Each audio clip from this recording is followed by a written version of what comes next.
And we are back with the 64th episode of the Black Stitch Hockey Cast. We're back into NHL events. We have come out on the other side of the Four Nations Faceoff, and we're in the middle of another round of the PWHL's Takeover Tour in Buffalo this afternoon, which, going to a shootout must be pretty iconic for Erin Frankel, an upstate New York native in the building she grew up attending to be able to play in a shootout is got to certainly be pretty compelling for. There's just really interesting hockey content.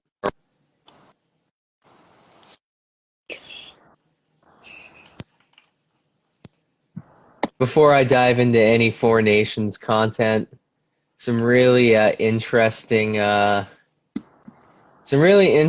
insider content coming out from Renaud Lavoie that there is some concern about Matthew Tkachuk's availability for the rest of the season down in Florida. I'm not spreading rumors. I'm not cultivating something without a source. But I will say, to put his name to it, at least a somewhat reputable member of the BPM Sports, TVA Sports umbrella is citing some fears down in South Florida about another would-be American hero who failed to get it across the finish line. Yeah. I will say, I do kind of wish we had heard that, you know, intel from someone who is plugged in, more plugged in with that organization, because obviously most insight that he'll have is on what's going on with Montreal, but it's something. Like, there are definitely people I would trust less on that first word than him, so I think it's something worth keeping an eye on. Yeah, I think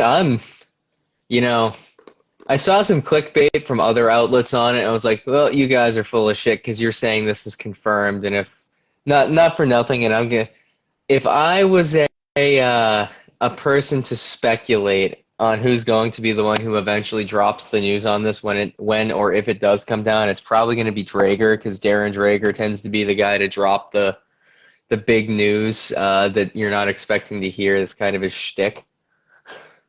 Yeah, not to say that he has a fantastic strike rate either. And I have to say, this latest bomb was like, those are certainly all words. I'm going to pull it up so I can recite it verbatim because it was like, it was on par with that one fake, like, Elliot Friedman quote that I'm sure you've seen where he just uses like a whole paragraph to tell you nothing at all. That was basically like a real version of that from Dregs. Let's see. The NHL and CHL met this week. A lot of discussion on the potential of a new approach to North American junior hockey. The NHL could direct and help guide the future expansion and growth of a bigger league. Very preliminary talks with much more discussion ahead. And I'm just like, but of what kind? Like, as this just CHL expansion, the formulation of a new league using the CHL as a base, some form of merger between the CHL and USHL, more like, policies by the CHL to stimulate growth. Like, this doesn't mean anything. Like, if it's this preliminary, you should have just kept this one in the drafts until something actually fucking happens. I literally don't know what he meant by this at all, to the point where I'm already using it as a copy pasta on my group chat. 10 out of 10.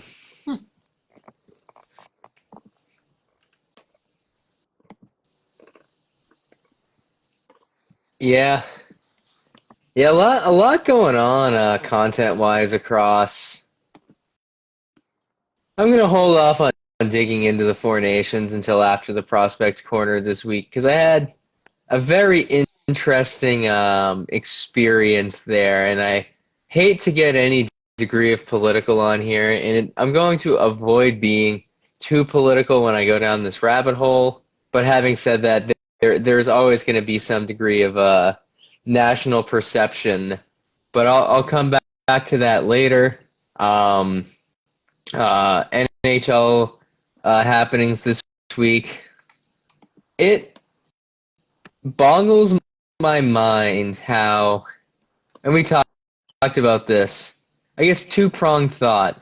One, no idea how the Capitals offense is doing what it's doing. Second, holy God almighty, do the Pittsburgh Penguins need to figure out their goaltending. John Gibson. John Gibson. I mean, he hurt himself again last night, so this is the John Gibson is the Anaheim injury equivalent at this time of year to Ristolainen in the last couple of years in Philly. Yeah,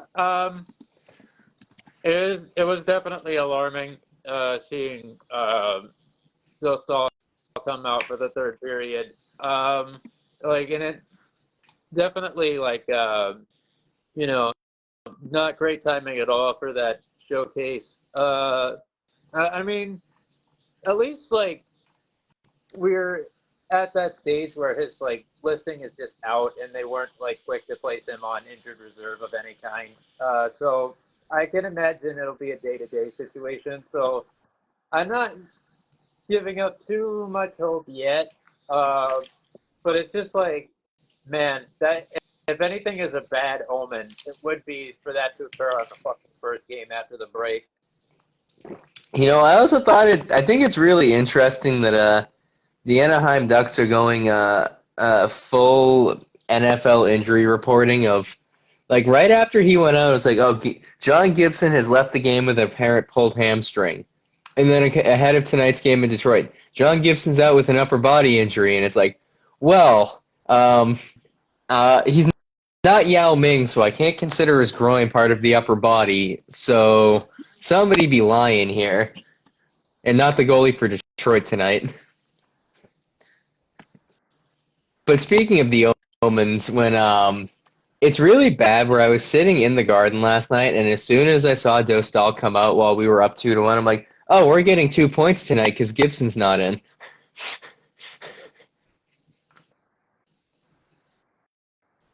What an ebbs and flows game, just as a macro narrative as well. They fell victim to the 2-0 curse, but, well, we know what happened. You know, including the first period tonight against Detroit, we have played, in regulation, 60 terrible fucking minutes in a row. And the fact that Anaheim played probably their best 20 minutes of the season to open that game. 40 awful, awful fucking minutes after it. Got a great sequence of events in overtime, and then proceeded to pick up exactly where they left off in the third period against Boston tonight in Detroit. It doesn't help that we are getting terrible, terrible luck with the officiating of we cannot get it. At this point, I'd like for somebody to start calling me a fucking ambulance, because at least that way we're getting a goddamn call. You're an ambulance. Shout out to our boy Antoine. Not so well. I mean, this team, I have not seen a run of 80 minutes where a team could not get a call from the stripes to save their life. Fucking how I literally saw Detroit go on the power play for interference of all things as you were speaking. Yeah. When is that going to be pointed in the other direction? These motherfuckers are basically running pick plays. It's pretty pathetic. It's kind of fascinating how they're crediting Todd McClellan with turning this team around, when in reality the only shift was when McClellan got here. They just started running pick plays at the fucking blue line that somehow they don't get called for. And to be fair, our PK is absolutely awful tonight, and we deserve to have now given up 3 power play goals. But at the same time, in the last 2 games, we've been shorthanded, I think, fucking 7 or 8 times now, to a whopping total of 0 man advantages, give or take. I know that the Anaheim Ducks are historically a very undisciplined hockey club. It was that way under Carlisle. It was that way under Brucey. It's always been that way. We've always been one of the most penalized teams in the National. But like when it's getting to a point where we're not even going to advantages really, except maybe like once a game. Like when we're getting one power play to every four that our opponents are getting, like this is the National Hockey League, and we're not the Chicago Blackhawks level of dog shit this season. Like, there's no way that we're like infracting at four times the rate of our opponents, who are also like 500 bubble teams. Like, that's just not how. Like, in any professional sport, that kind of rate of offense is just not.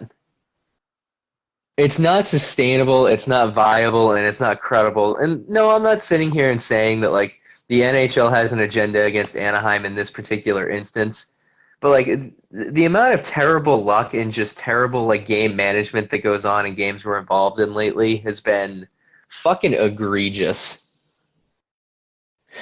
If we're being real, I think there. I think it's an extending like phenomenology of like the means of like rigging in sports is like not to absolutely script the ending like this is professional wrestling or something like that, but like there is an overwhelming market bias in pretty much every matchup, especially when there are high stakes to where the smaller market team and like the lower money franchises that don't have the political capital in the sport and like a overwhelmingly dominant brand identity is not the one that's going to have the strong whistle. Like it's just how it goes, and they're just like probably like the up there as like the most egregious manifestation of that just like seemingly year in and year out. Yeah, yeah. One day we'll go down a further rabbit hole of the conscious but unconscious small market manipulations that we see in this league. I mean, it's pretty widespread. I mean, for many, many, many years, Nashville was about as penalized as we were until Oh yeah. the NHL realized there was some goddamn money down there. Yep, I remember it well. But on that note, speaking of things that are developing in ways that are not always as intended, I think it's a good time to shift into the dev block.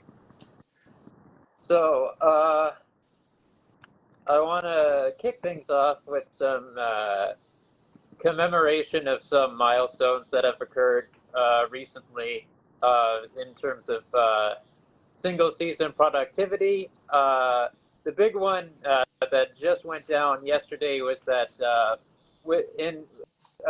via having two assists in Saginaw's 7-3 defeat against Windsor. I mean, hold on. Am I thinking? I might be getting my games mixed up. Uh, oh, the yeah. Yesterday was Guelph. Now I remember. 5-2 defeat against Guelph. 7-3 loss against Windsor was earlier today. Let's see. Michael Misa reached 112 points on the season per the Ontario Hockey League's official communications. Setting a new Saginaw Spirit single season points record. This mark surpasses the previous record of 111 points set by Cole Perfetti in 1920. So this Viking-like conquest that Misa is on in his draft-eligible season has historical connotations now, even beyond what they had with his goal scoring. Now that he has passed this threshold, the step up from his D-1, which might have left some people disappointed, is very visible, and he does have a pretty persuasive case to have reclaimed his spot as the top prospect in the class. Obviously, Matthew Schaefer has a case that could be made for him as well. At at minimum, it's pretty visible to me at this point that at this stage in their development, irrespective of how they might have interacted and how they cross pass in previous instances like international tournaments, I think it's clear at this point that Misa is at a better stage in his development than James Higgins, if nothing else. Considering he's having exactly the sort of DY that you should, and whereas like even at Higgins' best, uh, you know, like his best showcasing was at the World Junior Championships, and like he was great, but he didn't dominate. Whereas Misa has just been consistently dominating the OHL throughout the entire season. So like another good feather in the cap for him. We also had another 100 points threshold pass, which was the third of the season behind Misa, as well as Spokane's Andrew Crystal, wherein McKenna was the third player in the CHL to reach the 100 points plateau this year. So quite a campaign he's been having in his D-1 for, admittedly a very good Medicine Hat Tigers team who some have perceived as a title favorite this year. I think the power dynamics of the league definitely changed a lot after the trade deadline in the dub, but they'll definitely still be in the running. But he's playing his part in them being as good as they are for sure. Porter Martone also passed the mark to have both the single season record for both assists and points for the Brampton Steelheads in this past week. It was an interesting game in which he did it. Let me check on making sure I got the right one. Yeah, that I believe he passed that mark on Wednesday in a game in which Brampton emerged forward 4-2 victors over the Oshawa Generals. Curious matchup in that game because I believe at a point Martone went down the tunnel to be put through the concussion protocol, but it seems, or at least that's what the indication that we got from the announcers was. But it seems if he did pass, he did go through it. He passed it and was allowed to return to the game. So definitely eventful. That was a very good game. There's a marquee matchup on Friday as well, in which London and Brampton, the London Knights and Brampton Steelheads crossed paths. The game played out where Martone opened the scoring for his 29th goal of the season. Let's see. And Brampton would create a 2-0 lead within the first 7 minutes of the game. However, London would respond with Sam Dickinson cutting into that deficit with less than 2 minutes remaining in the opening frame on one of two very good goals on the night for him. I'll get to the other one in just a second. Easton Cowan tied it up a few minutes into the second. Gabriel Sherratt, who had scored the second goal of the game for Brampton, had a response to take the lead back, but Casper Haltonen would as well very shortly after, with these goals happening in a span of 23 seconds very early into the third period. Dickinson had a very, very good effort and scored a slick goal in overtime with just 15 seconds remaining in the frame to capture the win for London 4-3. The three stars of the game were Dickinson for his 2 goals, 2 assists, and +2. Goaltender Alexei Medvedev had the second star with 34 saves on 37 shots against in the matchup. third star was Denver Barkey for his 2 assists and +1. Definitely one of the memorable matchups from last week that really stands out. Let me take a look at the standings real quick. Let's see. I'll line it by conference. Yes. Brentford is currently in the driver's seat in the East with a 5-point lead over Barry for the first seed. Behind them are Kingston and Oshawa with very slim margins at the top. But then it kind of comes into like there's the big four, and then there's everybody else in that race, effectively, with those being the only playoff seeds at this point in time. Not many changes really over in the Western Conference either. The gap is in like the lack of competitive parity is even more glaring over there as it currently stands. We shift over to the Dub briefly to check in on our favorite squad over there in the form of the Victoria Royals, who had a very important weekend as they faced the Prince George Cougars, who are the team that are currently nipping at their heels in the BC division race. However, in the back at home at the Save on Foods Memorial Arena in Victoria, the Royals were able to have a 4-point weekend with 2 regulation victories by a score of 5-3 and 6-3 respectively. In the first matchup, Tariq Paraskak had opened the goal scoring for Prince George, but Victoria very much had a response with 5 unanswered goals scored by Caleb Matthews, Justin Kipke, Hayden Moore, Brandon Lazowski, and Cosmo Wilson in that order.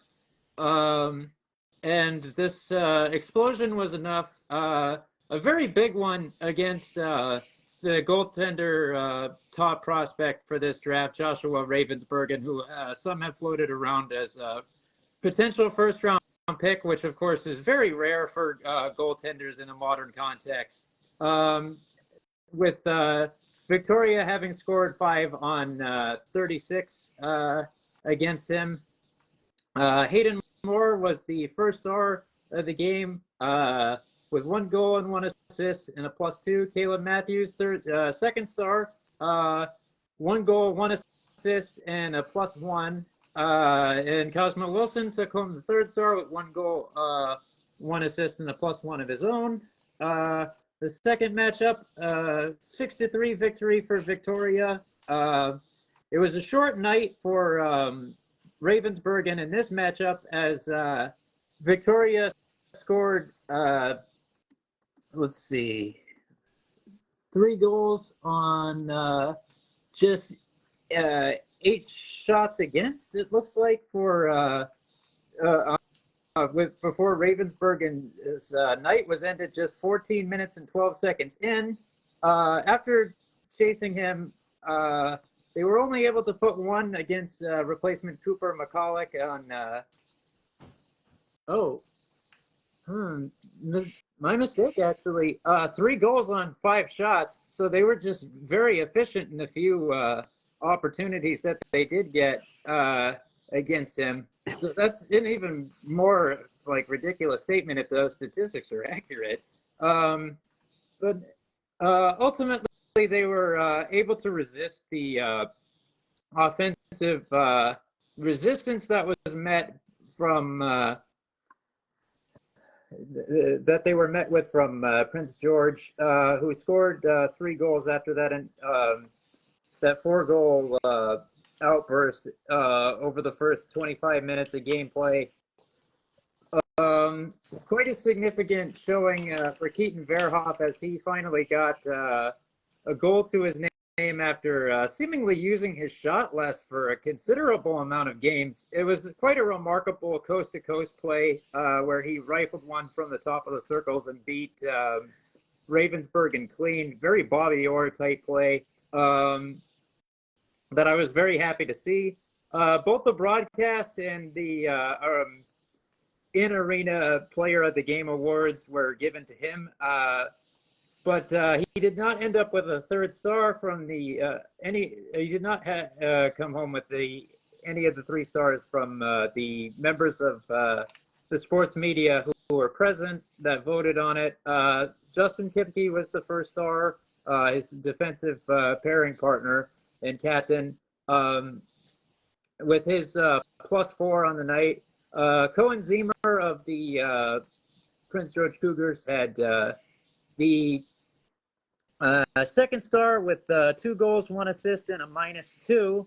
And Kenta Isagai was, of course, had absolutely outstanding and very consistent form since they acquired him.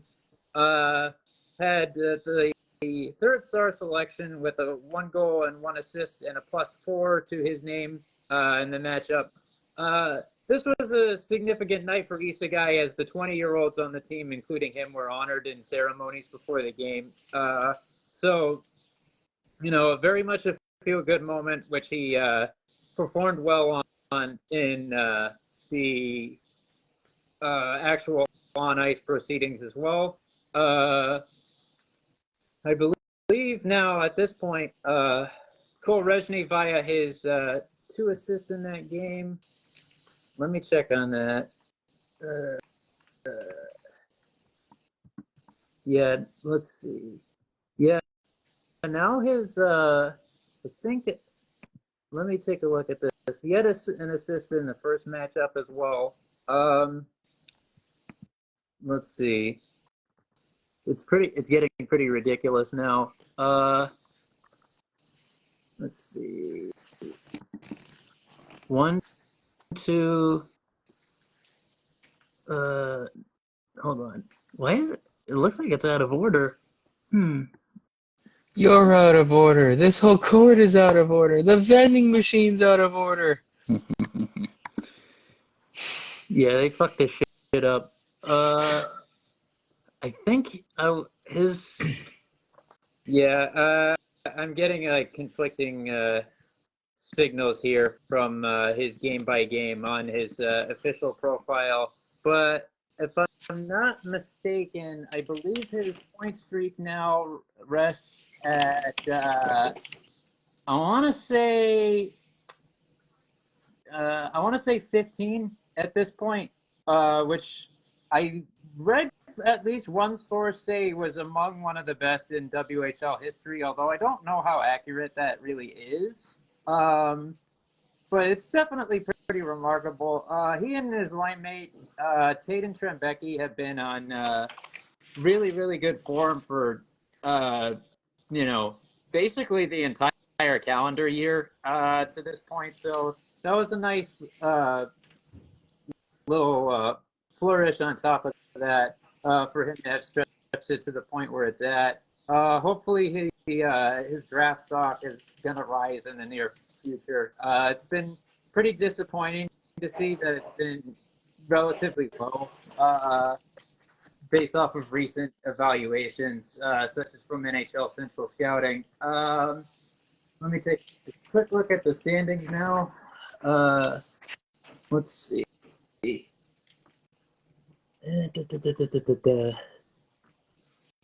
Now I want my division. Let's see.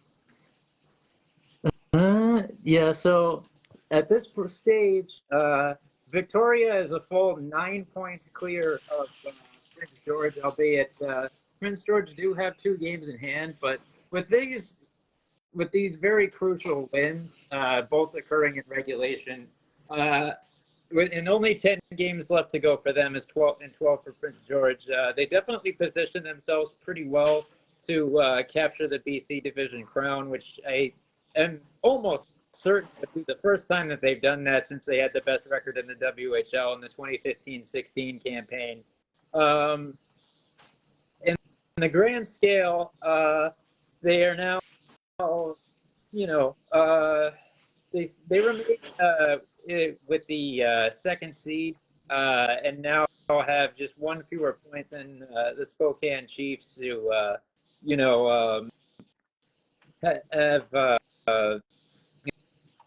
good leverage with them in that race. With Spokane attributed the third seed in that. So if things continue along this path, you never know with the run that Spokane could potentially go on with 11 games left in their own season. It could very well end up being that Spokane either overtakes them or even captures the first seed. But right now they're positioned pretty well to end up as the 2 seed, in which case I believe they would face the Vancouver Giants in round 1, which would be a pretty favorable matchup for Victoria. So looking pretty good for them. Let's see. So just for the Eastern Conference, the top 3, still Medicine Hat #1. Don't imagine that's going to change. Prince Albert is second with 70 points. The Calgary Hitmen third with a playoff berth already clinched. I think that's I think that race is. We have kind of a good feel for it, but it's definitely interesting seeing Prince Albert in a position like that at this stage. Definitely not really a powerhouse, but positioning themselves well to have a good seed. Maybe they have a bit more comfort on their playoff run than you would anticipate. Man, how the mighty have fallen looking at the 10-game losing streak that Moose Jaw is in after having been WHL champs last year. Literally a first to worst pivot for them. Of course I expected that because they had guys, age out. They launched something of a rebuild of sorts. But it's just it definitely comes at you fast in that environment. Quickly bat out some QMJHL. There are some pretty noteworthy results, as some may have seen, just due to the sheer just magnitude of them. Hold on. Crap. So, as some might have seen, a recent result was, of course, a fairly ignominious defeat for the St. John Sea Dogs by a score of 14-0. Hold on. Just encountering some minor technical difficulties here with my monitor. Just gotta fix that real quick. What the fuck? This is. What the hell are you doing to me? Okay. Dun, dun, dun, dun, dun, dun. What the fuck? Dun, dun, dun, dun, dun. As a filler for that, as a filler for this temporary issue that I am encountering, I will also observe that Ivan Ryabkin of the Muskegon Lumberjacks has already been handed down his second suspension in his short time in the USHL since coming over from Dynamo Moscow's system over in Russia. So, a little bit of ignominy for his own part as well, in what's been a fairly arduous DUI for him. He just started off on the wrong foot due to conditioning and health issues, which of course led to him transferring to the USHL as something of a reset, important, uh, a chance to sort of steady the course. He's had some productivity here and there, but also encountered some struggles. But that, of course, is just yet another thing to pile on. Whatever you might perceive of his ceiling at this point, it's going to be. It seems to be that he's going to be in a bit of an upward climb to get there at this point. Anyway, let's see. Jeez. Yes. So the 14-0 defeat of the St. John's Sea Dogs at the hands of the Baikomo Drakkar. Let's see. I'll leave it at this. I won't dissect everything that occurred in that game, but I will say that the stats from the 3 stars in that matchup alone tell you a lot. The first star was Matthias Malowski, who had 3 goals, 4 assists, and a +7. The second star was Samuel Boisvert, who had 1 goal, 4 assists, and a +4. And Alexis Michaud was the third star with 1 goal, 4 assists, and a +5. Let's see. Yeah, why not? Let's see. How many players with at least 1 point? 1, 2, 3, 4, 5, 6, 7, 8, 9, 10, 11, 12, 13, 14. The social media manager for St. John probably handled this the proper way by saying they scored goals. We did not. When all was said and done. Let's see some other noteworthy results. Let's see. The very next day, the Moncton Wildcats, of course, the best team in the league, defeated the Cape Breton Eagles 6-0 on the road. The 3 stars in that matchup were Juraj Pekarczyk, who had 1 goal, 2 assists, and a +2. Vincent Collard, 1 goal and 1 assist and a +1 was the second star. Third star was Simon Binkley, who had 1 goal, 1 assist, and a +2. And of course, for one more very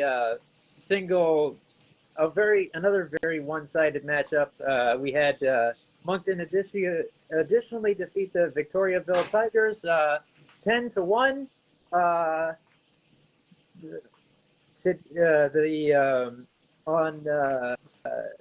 In an afternoon matchup that occurred earlier today. Let's see. Caleb Desnoyers, who is, of course, quickly rising up the ranks as a top prospect for this draft class, had the first star with a hat trick, 1 assist, and a +3 to his name. Maxime Coty was the second star with 1 goal, 1 assist, and a +2. And Juraj Pekarczyk had the third star to his name with 4 assists and a +3. So another very emphatic statement game by the Q's best team this year. Let me take a look at the standings real quick. And after that, I just have one more quick USHL headline, and then we can wrap this up. The Q's website is probably the worst laid out out of all of them, so I apologize for the additional slight delays here. Quite a number of playoff spots already locked up. I think only one remains to be booked in the Eastern Conference. Let's see. The seeds are as follows currently. Moncton, of course, Rimouski, Chicoutimi, Baie-Comeau, Cape Breton. So, important to remember that, that 6-0 defeat was of a fellow playoff team. Sure, one with like 20 plus fewer points, but it's not like they were pounding on, Victoriaville twice in a row in that matchup. Acadie Bathurst, and Charlottetown. The odd men out currently are Quebec, Halifax, and of course the lowly, seemingly shell out their former selves, as much as it pains me to say, as someone who has been attached to that team for a long time, St. John. And in the Western Conference, the seeds are currently split between 5 teams in order. You have Drummondville, Blainville, Boisbriand, Shawnigan, Royan Noranda, and Sherbrooke. And I have to imagine that, we kind of have like a good feeling of the haves and have-nots, considering there's a, you know, a 14-point drop-off between Sherbrooke and Val-d'Or in the west, between 5 and 6. After that, Gatineau and Victoriaville round out the bottom of the standings over in the Western Conference. And now the best matchup of last week's USHL schedule, which I was kind of side-eyeing a bit, kind of had some anticipation for. Let's see. Yeah, let me see.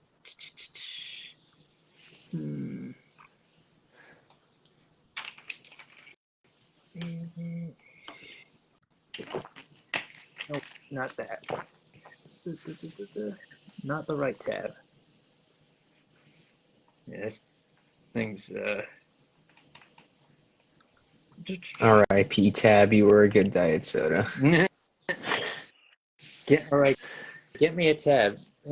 I can't get tab. I can't give you a tab unless you order something.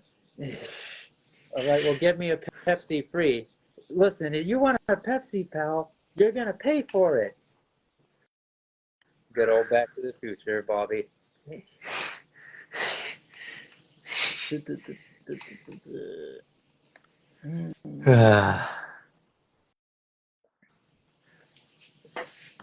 we go. That'll help.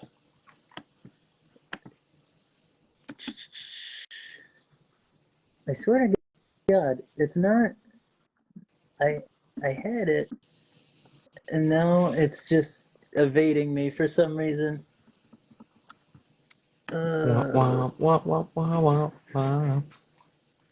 Yeah. Okay. Yeah. That. Here we go. I had some anticipation for Lincoln versus Omaha, which of course occurred on the same day at the final for the Four Nations Faceoff, having taken place on Thursday. But the game unfortunately did not live up to some of the expectations that I had, as this competing showcase of sorts was like, I was hoping maybe I'd get a bit of a show, but unfortunately the first versus last matchup played out exactly the way you would anticipate, with Lincoln emerging forward 5-4 victors. But of course, it wasn't without some drama, as lefty Marconidis was removed from the game, being assessed a 5 in a game misconduct for contact to the head with 13 minutes and 8 seconds elapsed in the third period. So kind of just, standard affairs there. But of course, fortunately, we had some. Let me take a look. We had at least one legitimately really good matchup last week. towards the end of the slate, or towards the end of the week. I had this circled. Hold on. Yeah, let's see. Yes, of course. The 1v2 matchup, Lincoln versus Sioux Falls, which happened the next day. That was a very, very tense, competitive affair, which resulted in a 2-1 win for Lincoln. You know, it getting the edge for the team right behind them not right behind, but their closest competitor in the West. Let's see. Let me get some more details on that. Lincoln struck first with Eddie and Lassard getting on the board. Actually, incidentally assisted by lefty Marconides and Jacob Rombach for a shorthand goal at the 9:20 mark of the second period. Caden Harrington grew the lead with his 13th goal of the year, 4 minutes and 43 seconds into the third, with Jack Pekar getting his 28th assist of the year on that goal. Sioux Falls would narrow the deficit at 10:22 at the third, with Logan Renkowski tallying a goal with assists going to Javon Moore and Matthew Grimes on the power play, but they were not able to erase the deficit. With their best efforts with goaltender Aiden Wright hold, just didn't quite pan out. But of course, Aiden Wright was commended for his efforts. He had 33 saves 31 saves on 33 shots against in that matchup. With that awarding him the third star of the game. Eddie and Lassard, for his goal, was awarded the second star, and of course Jan Shostak, who had 36 saves on 37 shots for Lincoln, earned the first star of the matchup in what was definitely the game I really was like, this is going to be a good one when I was looking ahead to next week and thinking about hockey week across America. I was like, I'm sure the USHL will provide us at least one really good marquee matchup within this space. And sure enough, right on Friday, we had that go down, and it didn't disappoint. And yeah, I think that covers it for this week. Pretty eventful stuff. Not a lot of big developments going on until we find out what the fuck those preliminary talks are about. But some good on ice stuff and some good superlatives being handed out, achievements being made, et cetera, et cetera. Awesome. On that, I'm going to pivot into some Four Nations. Really just a recap of the event. Trying to keep calm after Ben Sherratt cross-checked Vetrano in the fucking head after the horn. Should be a penalty. Should be a suspension. Probably won't get shit because he plays for Detroit. But hey, whatever. Yeah, no, definitely one of the most electric events I've ever been involved in. Just to kind of walk through a little bit of the Four Nations Faceoff Championship in person. Very, very different atmosphere than any game I've been to. More intense than the Game 7 Boston Florida game a couple years ago.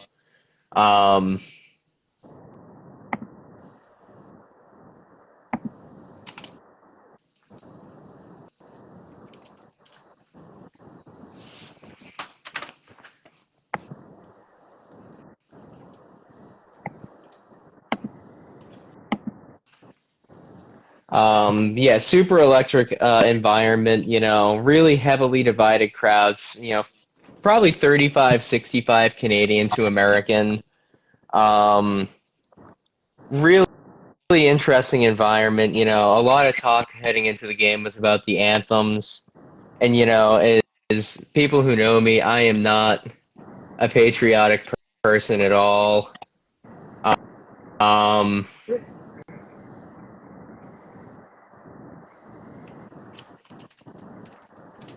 uh,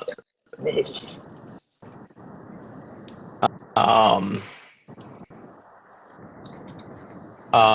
yeah, like not very patriotic person, but really during the opening anthems, for the Star Spangled singing along with an American flag draped over you with a guy you've never met before.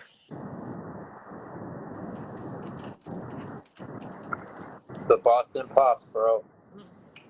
I mean, you couldn't really hear it in the building.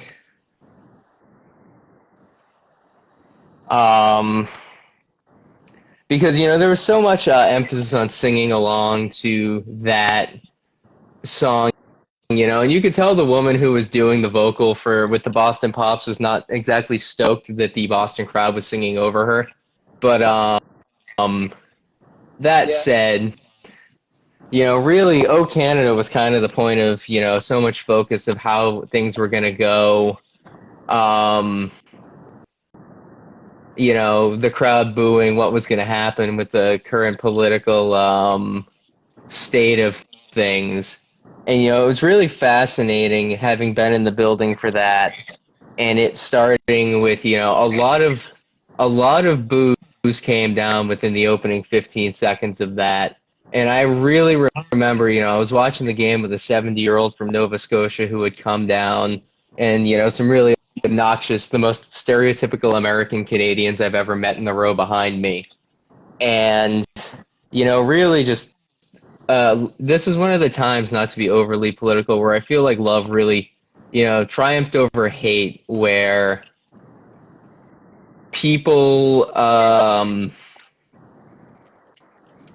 really believed in, what the U.S. is about and, actually loving thy neighbor. And, the fact that the people in the building were singing, Oh Canada, loudly enough that it basically stopped the booing and really brought, even though it was a heated and intense affair of international hockey, really brought a lot of people together as one, under such a tense political climate before the puck even dropped, which was just such an electric feeling. And then, once the game started, just a good, great hockey game, very tense. Something I remarked to my wife last night at the Bruins-Ducks game was like, that power play Canada had in the second period was probably the fastest man advantage I've ever witnessed, just due to the sheer intensity of the game, where like watching penalty kills in the NHL last night felt like an eternity as the 2 minutes went by.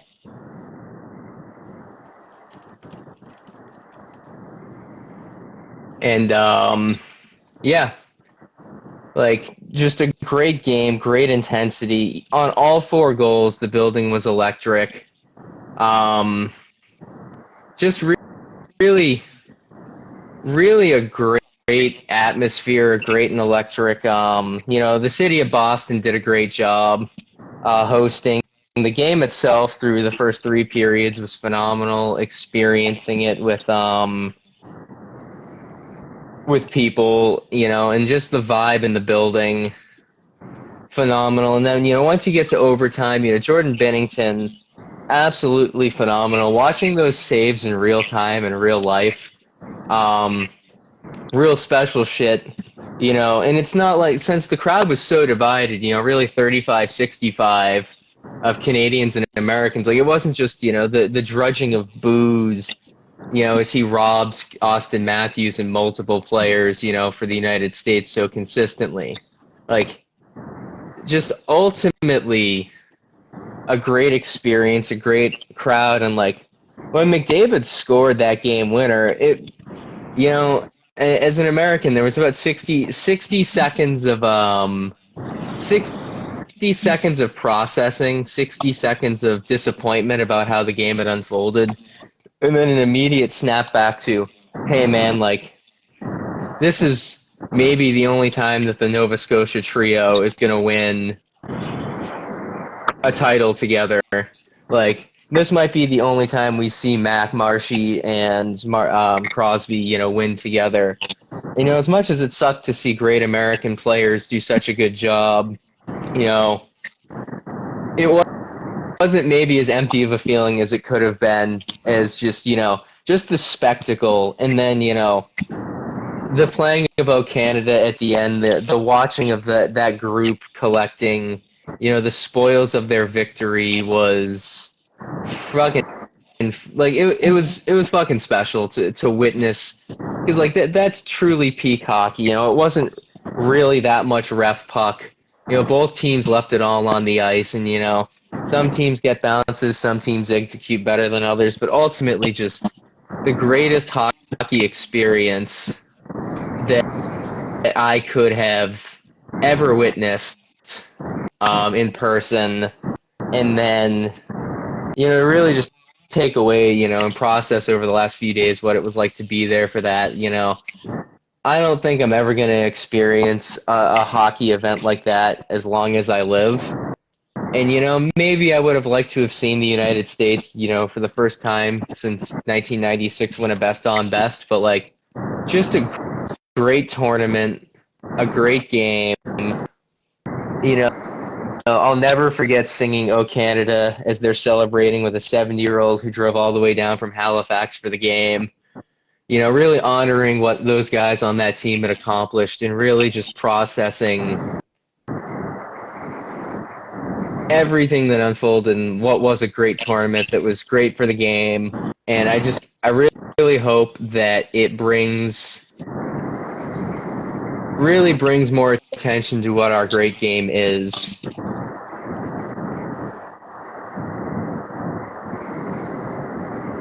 Yeah, that's all I got on that, Liam. It's interesting because, like, honestly, even like from what I recall, the ABC feed, like the audience really did just like dominate everything that was coming in through the mic during that during like the performances. Albeit, I heard the Canadian anthem singer more than I would have liked to. Like that, they definitely could have done better there. But it's like the one thing I commended them about the incorporation of the Boston Pops is like it's funny that I hear like the defense of like the United States anthem be like that it has aura.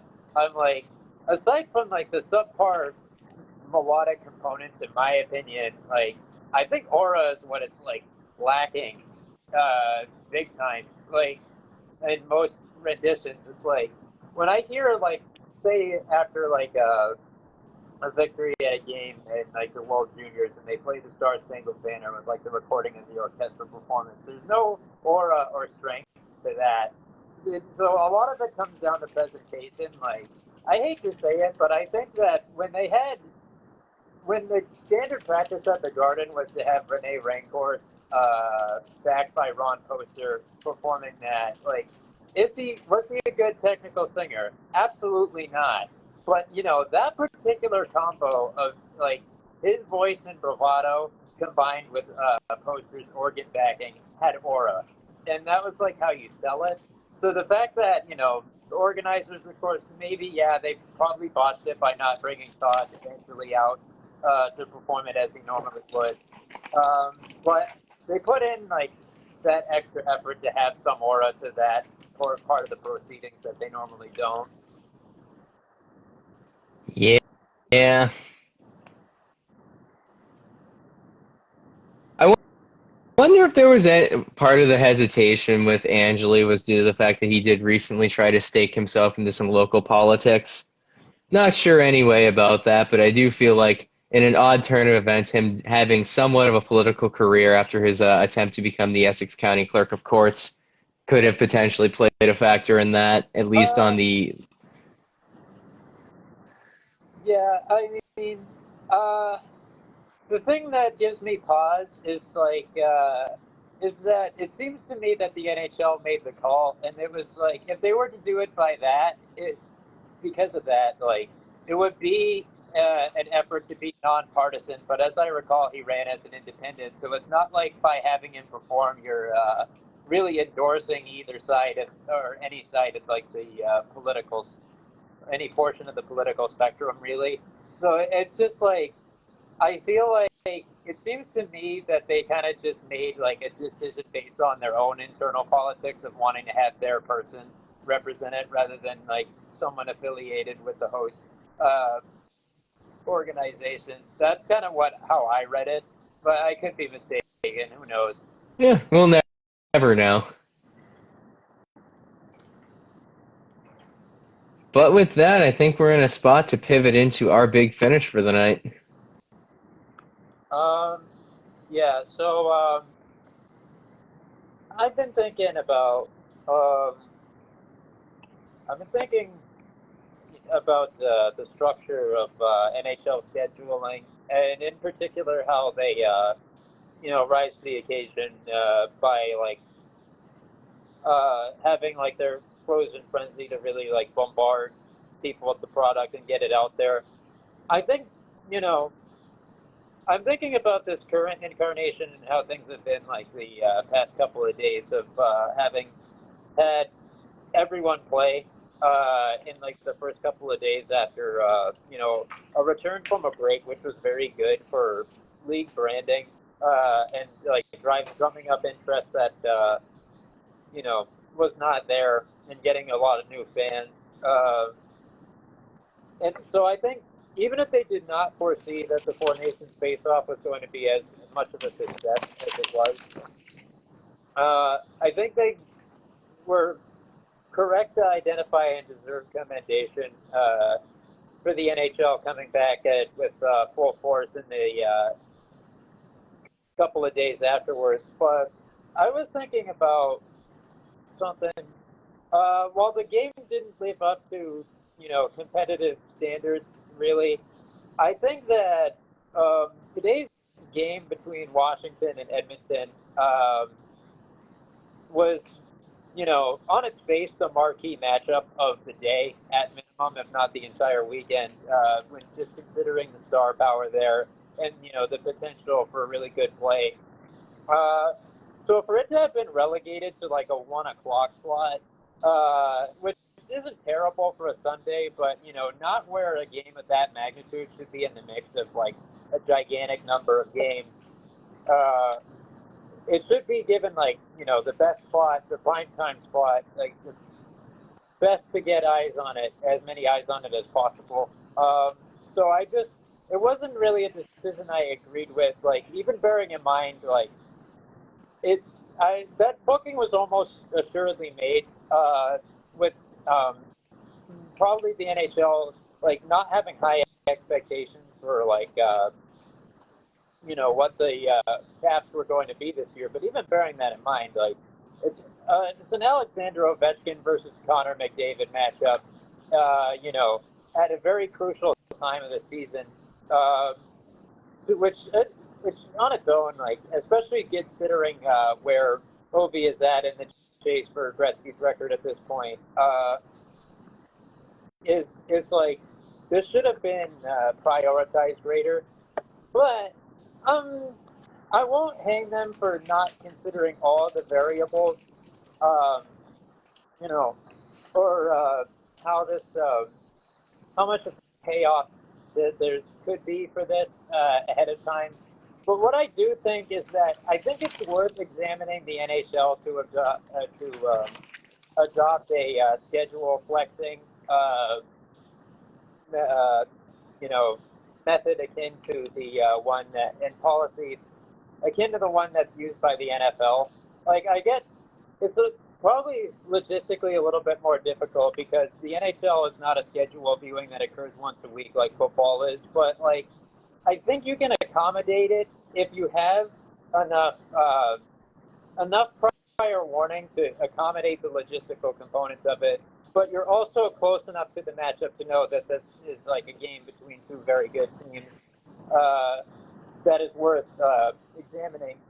I think probably the obstacle to this, to like a flex out slash flex in sort of method for the NHL is probably that really they're just like so prioritizing, they so consistently prioritize gate in ticket sales over getting good TV viewership that you almost feel like they don't want to do anything to get on the wrong side of people who are actually showing up to the barn, even though we know for a fact that that's not the ideal economic model for a league.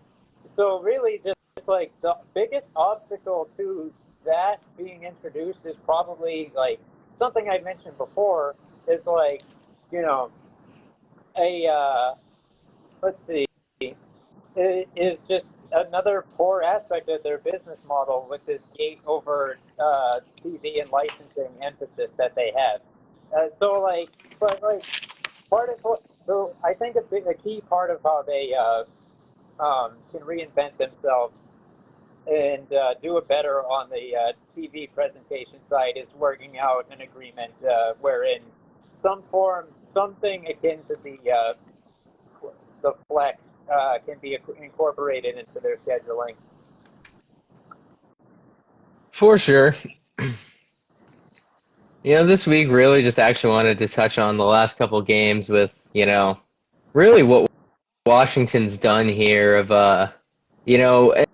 as we're used to breaks and such and how those occur in hockey, in football, going into breaks, teams are so prone, when you have 10 days off, it's not surprising when we see teams come out of a break with rust. Like, it's kind of to be expected in a lot of instances. And, like, we look at the Jets and the struggles they had with St. Louis last night. Like, it's unfucking real how,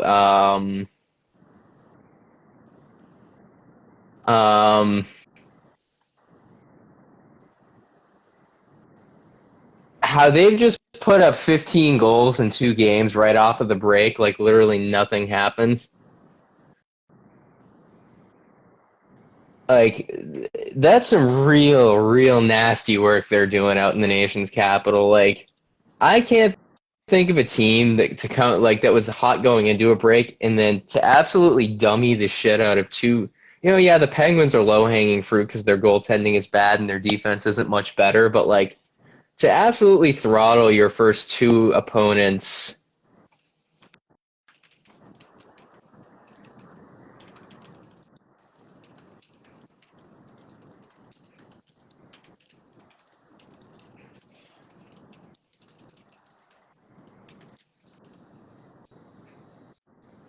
Just real remarkable stuff. And you know, like just some real great stuff from them.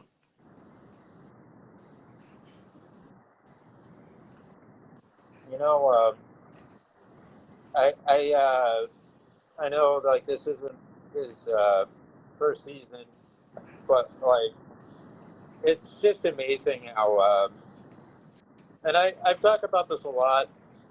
My boy Derek Dunn beats the drum for this offense as well. Like you know, they had to discover who their Backstrom replacement was going to be, and effectively like Dylan Strome was the guy that they got, at a reasonable cost, and like he rose to the occasion and asserted himself as a 1-2 caliber player while also fitting effectively the exact same archetype as Backstrom as well. So it's like it really is just like this is what happens when you close. Like really, like that's how we always frame it. It's just like, you know, the 1C is not the guy you have is not a guy that you have to draft. Like he can be out there on the market and he doesn't have to be the shiniest toy. He can be like the underheralded guy that ends up commanding your salvation as long as he's like an appropriate fit. And it's just like and he was, but like Strome is also like demonstrating that he became like the player he was supposed to, which was a great individual narrative as well. Yeah, I mean, it's a known fact between both me and Derek. You're surrounded by two of the biggest Dylan Strome believers, probably that aren't Capitals fans. 100%. Like I'm here for like all the Dylan Strome propaganda, and I love it. But yeah, Oh yeah. so I think that just about covers it for this week. Um, we slowed our roll a bit when it came to the volume of output, but like we um, we develop projects that we're pretty proud of, and we like that. We appreciate that. People seem to like a pretty good amount. And I'll say this: like I am working on stuff in the background that's will be out pretty soon. Uh, that people are going to really like, some collaborative efforts and stuff like that. And we are masterminding a very, very big project that like we don't even have really like a timetable for, but we really think is going to be some of the best stuff that we put out. And we're doing a lot of extra legwork for it because we believe in it just that much, and we really look forward to sharing that with you when the time comes. Um, we're kind of feeling out exactly how like we're going to roll it out because there are a lot of steps in the process, a lot of machinations, some of which are tied to how we're evolving our business ops, and that we're actually even seeking some outside consultation. I'll say on exactly on how it's going to be presented. Um, but it is going to be very good, and like people have really. I'll say this much about it. Our readers have really latched on to the analytical component of our brand identity. And if you like that stuff, you're really, really going to like this. It's going to be some of our best work, like ever, I would say. So, hang tight. It's going to be worth the wait. But yeah, thank you everybody who's supporting all of this. Thank you to everybody who tuned in tonight, as well as everybody who's checking us out on Spotify and YouTube. We'll see you again next weekend. Take care, everybody. Have a great night.